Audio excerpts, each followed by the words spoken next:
All right. Well, I just came back from watching Kick-Ass #2, and the first one, I wouldn't even didn't even think about going to go see it all. I didn't know anything about it. I didn't. I thought it was probably going to be stupid or whatnot. Watched it. I thought it was one of the best superhero movies of all time.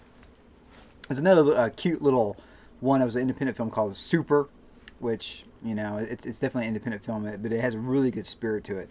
I think the original Kick-Ass was probably the best superhero film ever made. Just because of the spirit of it and the funness of it, and it's something that's like the comic book or the graphic novel. It just was there. And of course, when the sequel comes out, there's a big shoes to fill. Sadly, Big Daddy isn't there. No spoilers, I guess. If you probably all seen Kick-Ass 1, so you know that. And he was definitely missed. And I guess the character of what they call it, Colonel Sergeant Stripes. I think that's what the character who came was sort of the kind of replacement for at least a little for a bit of the film.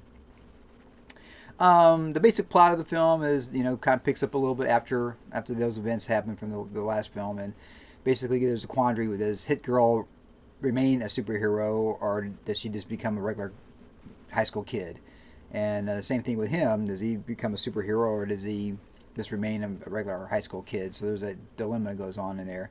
And just like the original film, there's some sacrifices in there. And there's a lot of fights going on.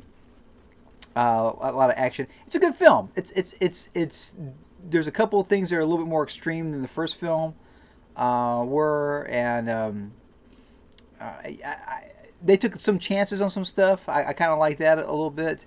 It's still definitely a really glossy Hollywood film with a big budget. But it was a fun ride. I mean, if this was the only movie I saw and I never saw the first one, I think I would enjoy it. And obviously, if you're going to go see this film, you're probably vested in, Kick-Ass and Hit Girl.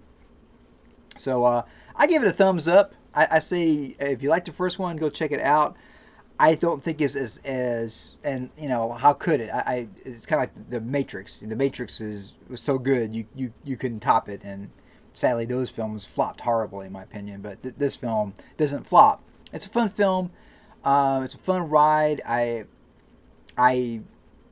if you like Kick-Ass, go see Kick-Ass 2. I don't think you'll be disappointed in it. With a caveat, just remember that the first film was so amazing, kind of like Star Wars, that the other ones really can't measure up to it in that same way. They can still be good, but it's really hard to measure up to Indiana Jones and the sequels after that. Now, Raiders of the Lost Ark is incredible. The other ones are good. Star Wars is amazing. The other ones are good. And Kick-Ass is amazing. This one's good. So, anyways, go check out Kick-Ass 2 if you enjoy comic book type films. And some of that feel good spirit was there. I don't know if it was as much. And part of it might just be the epic music because the music is fantastic. It's probably some of the best superhero music I've ever heard in any of the films as well. So, anyways, Kick-Ass 2 review. Yeah, rock and roll. Yeah.